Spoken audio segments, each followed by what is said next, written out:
Sa 1 Timothy chapter 2 verse 8. Ibig ko ngang ang mga tao'y magsipanalangin sa bawat dako na iunat ang mga kamay na banal na walang galit at pakikipagtalo. Ayan. Dapat walang galit, no? Hindi ka wag kang magalit, no? At makikipagtalo. Pag sinabing babae na hindi pinahintulot, wag ka na makipagtalo, wag ka na magalit. Kasi kahit magalit ka parang magalit, wala ka rin magagawa. Bakit? Kasi binabasa natin ito eh. Binabasa natin ito. O, tingnan mo sa 7. Na dito itinalaga ako na tagapangaral at apostol. Sinasabi ko ang katotohanan. Hindi ako nagsisinungaling. Guro sa mga hintil sa pananampalataya at katotohanan. Yun sabi ni Apostol Pablo sa 7. Kaya 7:8-9, no?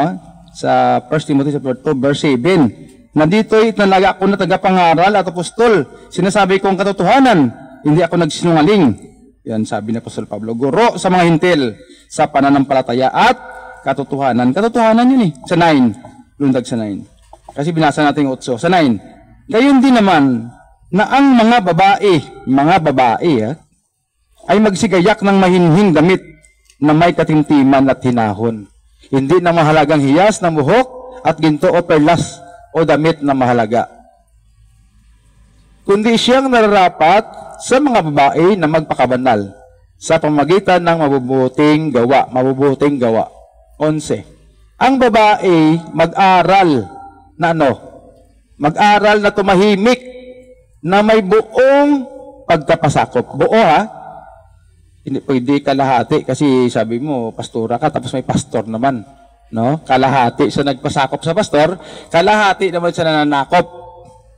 O yun. Kaya sabi sa 11, ang babae mag-aral na tumahimik na may buo. Hindi kalahati na may buong pagkapasakop. Ngunit, sa 12, ngunit hindi ko pinahintulot na ang babae ay magturo. Hindi pinahintulot. Ayun. Hindi ko pinahintulot na ang babae ay magturo ni magkaroon ng pamumuno sa lalaki, kundi tumahimik. Paulit-ulit. Yan. Paulit-ulit na sinasabing tumahimik. No? Ngunit hindi ko pinahintulot na ang babae ay magturo ni magkaroon ng pamumuno sa lalaki, kundi tumahimik. Sapagkat si Adam ay siyang unang nilalang sa si Eva. Ayan. No? Na may buong pagkapasakop. No? Na ang babae mag-aral na tumahimik na may buong pagkapasakop buo. No? Ngunit hindi ko pinahintulot na ang babae ay magturo ni magkaroon ng pamumuno sa lalaki, kundi tumahimik. Ayan. Na? Ayan. Sa 1 Corinthians chapter 14. Yan. Baka sabihin mo, isala naman yan eh. Hindi. Marami yan. Sandali lang. Sa 1 Corinthians chapter 14 verse 33. Umpisa natin sa 33. Sapagkat ang Diyos ay hindi Diyos ng kaguluhan. Yan. Kaya wag kang magulo ha. Wag ka munang magulo kung sa Diyos ka. Yan. Ang sabi dito, sapagkat ang Diyos ay hindi Diyos ng kaguluhan, kundi ng kapayapaan, gaya sa lahat ng mga iglesia ng mga banal. Kaya kung nasa iglesia ka ng mga banal, dapat hindi ka magulo. No? Dapat kundi ng kapayapaan, gaya sa lahat ng mga iglesia ng mga banal, na ang babae ay tumahimik na may buong pagkapasakop. Sa 1 Corinthians 14 verse 33. 34. Ang mga babae hindi yung babae, baka sabihin mo ibang babae, hindi naman lahat yun eh. Ayan. Ang mga babae ay magsitahimik. Saan? Saan sila magtahimik? Sa mga iglesia. Bakit? Sapagkat sila'y walang kapahintulutang mangagsalita, kundi sila'y pasakop. Gaya naman ng sinasabi ng kautusan. Ayon sa kautusan, baka may sabihin mo, ayon sa aking sinasabi rito. Ayon sa sinasabi ng kautusan. 35. At kung ibig nilang maalaman ang anong bagay, magtanong sila sa kanilang asawa sa bahay. Bakit? Sapagkat mahalay na ang isang babae ay magsalita sa iglesia. Mahalay. Hindi pwede. Inambis natin ulitin, no? At kung ibig nilang maalaman ang anumang bagay, magtanong sila sa kanilang asawa sa bahay. Sapagkat mahalay na ang isang babae ay magsalita sa iglesia. 37. Kung iniisip mo naman na siya'y propeta, yan, propeta naman ako sabi ng pastora, no? Kaya kung iniisip mo na propeta ka, kung iniisip mo naman na siya'y propeta o ayon sa Espiritu naman ako sabi ng pastora, halimbawa, no? Sa Espiritu naman ako propetisa naman ako ulitin ko, 37. Kung iniisip mo naman na siya'y propeta o ayon sa Espiritu, ay kilalanin niya ang mga bagay na sa inyo'y isinulat ko na pawang utos ng Panginoon. Anong utos ng Panginoon? Na ang mga babae ay tumahimik saan? Sa loob ng iglesia. Ayun. No? Hindi pwede. No? Mahalay na ang isang babae ay magsalita sa iglesia. Ayun. Ano pa? Kaya utos ng Panginoon yun Baka maya sabihin mo, galit ka sa akin. Kahit magalit ka pa sa akin, wala ka rin magagawa. Kasi kasama kayo nagbasa Sinabi ko yung mga verse. Baka sabihin mo para lang yan sa mga taga-Korinto. Kasi yung mga taga-Korinto Hindi ganun. Sa lahat ng mga iglesia.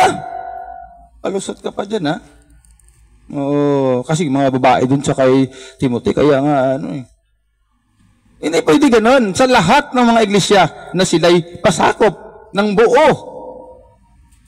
Yun, no? Kaya hindi gayon. No? Hindi pwede. Utos yun ng Panginoon. Huwag ka nang Ang sabi doon, sapagkat ang Diyos ay hindi Diyos ng kaguluhan. Huwag ka nang magulo. Kahit magulo ka pa dyan, sapagkat ang Diyos ay hindi Diyos ng kaguluhan, kundi ng kapayapaan, gaya sa lahat ng mga iglesia ng mga banal. Kaya kung iglesia ka nga ng Diyos, ayo ka sa Espiritu, propetisa ka, yun ang iniisip mo. Tumahimik ka sa loob ng iglesia. Hindi yun pinapahintulot na magturo ang babae. Ayun. Kaya sabi, kung iniisip niyo naman na siya'y propeta o ayon sa Espiritu, ay kilalanin niya ang mga bagay na sa inyo isinulat ko na pawang utos. Utos ng Panginoon. Utos ng Panginoon yun No? Bakit? Sa 1 Corinthians chapter 11 verse 2-3. Kayo'y aking pinupuri nga na sa lahat ng mga bagay ay naalaala ninyo ako at iniingatan ninyong matibay ang mga turo na gaya ng ibinigay ko sa inyo. Yun ang ingatan mo, na ang mga turo na ibinigay ko sa inyo. Na tapat ibig ko na inyong maalaman ng Pangulo ng bawat lalaki ay si Kristo. Yan. Hindi babae, At ang Pangulo ng babae ay ang lalaki. Yan. Hindi naman baliktaran dito, Ng Pangulo ng lalaki ay babae. Yan. Hindi kayo makakit sa langit niyan. Ang labas mo yan, under desire kay. Magpasakop ang asawa sa kanyang asawang lalaki. Ayun. Kaya ang sabi rito, dapat ibig ko na inyong maalaman na ang Pangulo ng bawat lalaki ay si Kristo. Hindi babae, At ang Pangulo ng lalaki at ang Pangulo ng babae ay ang lalaki. At ang Pangulo ni Kristo ay ang Diyos. Yun. Kaya hindi pwede ganon, Hindi pwede ang Pangulo ang babae. Huwag ka nang magpalusot, Huwag ka nang kahit sabihin mo dyan na matalino pa yan. May pinag-aralan pa yan. Mataas ang pinag-aralan yan. Kung saan sa pinag-aral yan. Pero ang sabi ng Biblia, sila'y pasakop ng buo. Buong pagkapasakop. Sila'y tumahimik. Saan? Sa loob ng iglesia. Ayan. Kaya sino kaya makakilala ng turo na ito? Kasi yung iba naman ayaw talaga maniwala niyan. Oo, marami pong palusot, no? Magalit pa yan. Kaya malaman mo yan, no? Oo. Sa John 7:17, no? John 7:17. Kung ang sinumang tao ay nag-iibig gumawa ng kanyang kalooban, yan, ay makikilala niya ang turo kung ito'y sa Diyos o kung ako'y nagsalita na mula sa aking sarili. Malaman mo yan kung sa Diyos yan, kung nais mo rin masunod ang kalooban ng Panginoon.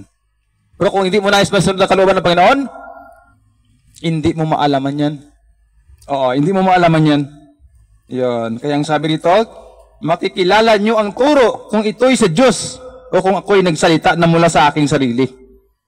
Yan. Kasi sabi ron, pawang utos ng Diyos ng babae ay tumahimik, hindi pinahintulutan na ang lalo mga pastora is not permitted in the church.